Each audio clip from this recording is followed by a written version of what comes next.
A primeira questão, eu acho, quando você trata, né, de diversos setores, é realmente a integração desses setores, né? Então, quando você começa a pensar em zonas de habitação, em mobilidade, né, são eixos diferentes do plano diretor, mas que eles se complementam.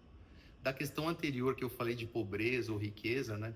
Como que um bairro ele começa? Como que você começa a ter o desenvolvimento, não na autoconstrução da pobreza, como eu disse, né? Mas tudo começa com mobilidade. Você tem que começar ali com uma determinada rua, avenida, que vai chegar a um determinado lugar.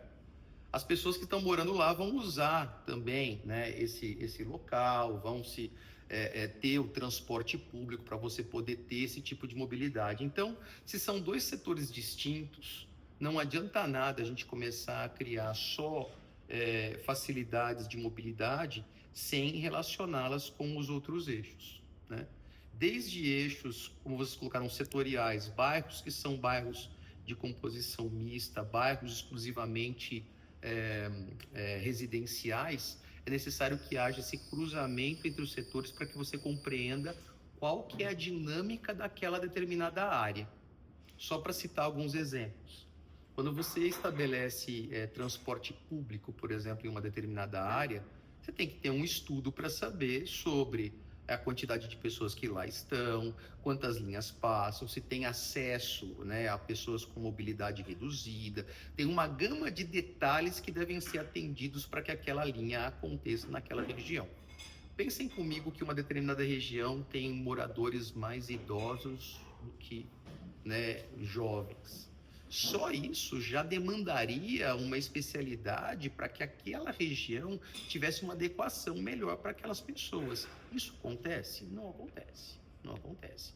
Então, a segmentação melhor, a fragmentação desses projetos integrais em diversos setores para o cumprimento de metas específicas não quer dizer que a gente tenha um plano diretor equilibrado para o desenvolvimento daquela determinada região.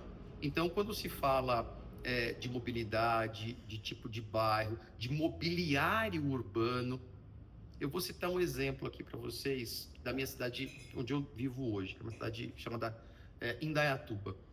Ela tem um parque ecológico, né, de 20 quilômetros.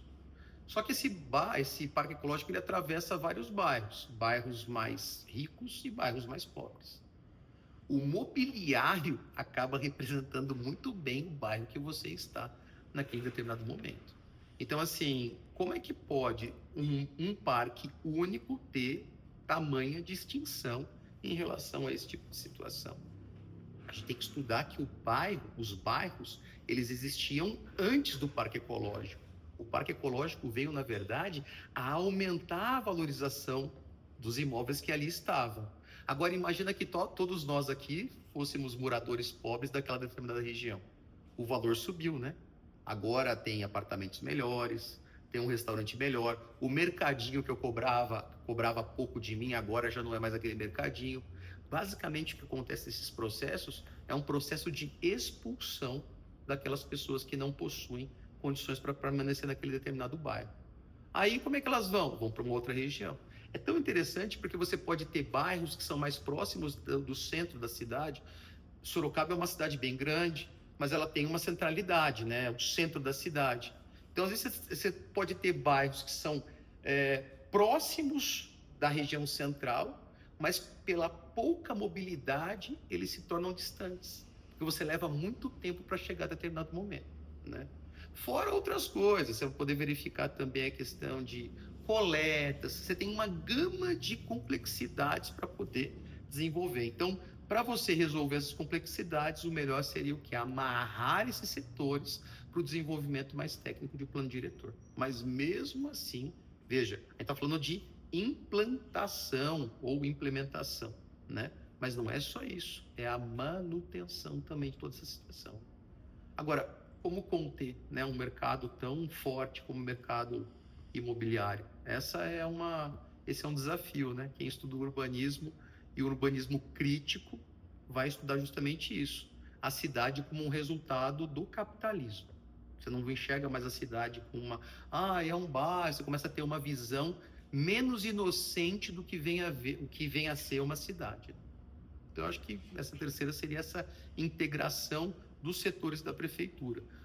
Então, tem que ter bons profissionais, você tem que ter a atuação efetiva, você tem que ter o registro desses dados, você tem que ter o tratamento desses dados, você tem que ter o estudo. E acontece verdadeiramente isso? Não acontece. Aconteceu num determinado momento que muita gente ganhou dinheiro, porque em 88 todo município tinha que ter plano diretor, e aí saíram caçando um monte de consultor para fazer o plano diretor, e muitos fizeram, né? Meu orientador lá no doutorado fez um monte de plano diretor.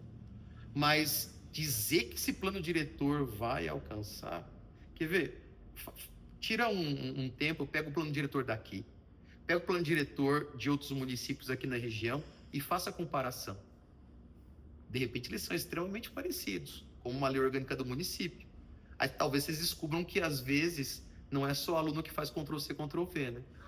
Acontece também no poder público.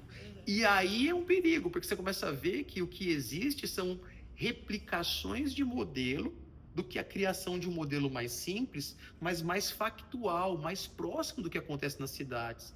Então, assim, você pode ter um conhecimento urbanístico gigantesco, mas se você não conhece a realidade de Sorocaba, dificilmente você vai desenvolver alguma coisa. Sorocaba, a terra dos tropeiros, se vocês forem verificar como os bairros da cidade se fizeram, foi pela Feira de Moares, né? É uma parte boa que vocês podem estudar. Faz a Feira de Moares, legal, tudo bem, tem boi, tem sangue, tem esterco para todo quanto é lado. O pessoal começa a morar, fala, aqui tinha feira, vem comércio, começa a morar, mas ninguém aguenta o cheiro dos bichos aqui.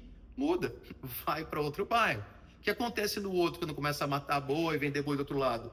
Começa a ter um novo comércio, pequenos comércios, começa a ter novas. Então, essa construção acontece onde? Aqui. Se eu for olhar Itu, é uma outra realidade. Se eu vou olhar São Paulo, é uma outra realidade.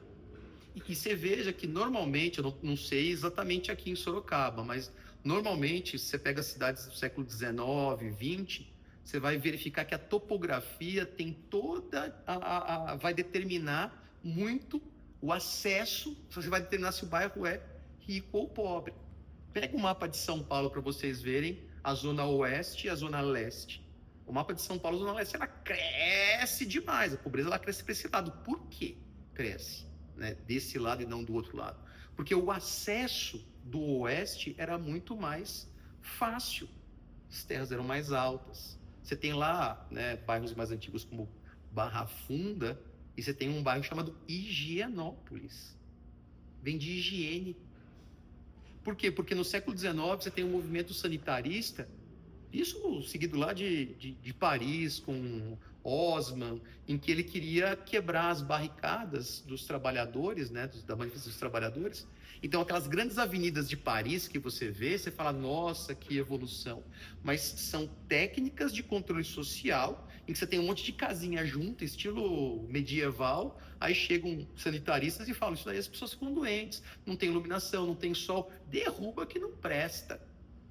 Aí você fala, nossa, então ficou melhor a cidade, mas foi mesmo para o sanitarismo?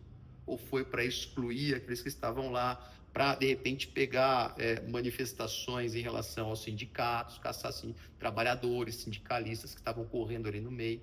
Então, o olhar para uma cidade, ela exige não um conhecimento meramente técnico, mas extremamente local.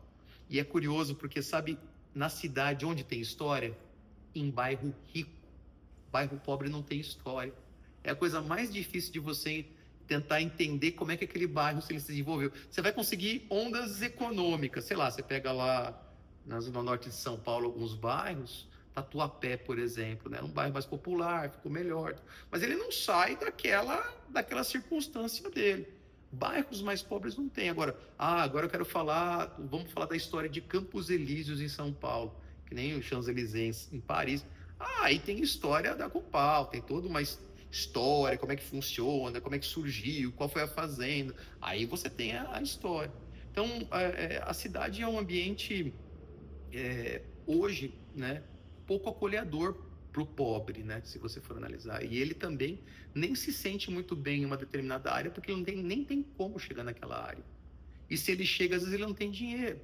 E de repente, se ele chega, ele começa a ser observado pela força policial, ou quem sabe por câmeras que começam a reconhecer também. E aqui a gente começa a trabalhar com um outro sentido da cidade, que é esse sentido das novas tecnologias, dos sensores. Não estou falando aqui do projeto Smart City que vendia-se lá na década de 90, todo mundo falava, mas é inegável que as cidades hoje contam com sensores, como eles são utilizados, como não são utilizados, mas você veja, o que o sensor faz? Coleta dado. Lembra que um dos elementos era a coleta de dado técnico para poder melhorar o direcionamento do plano diretor? Pois é.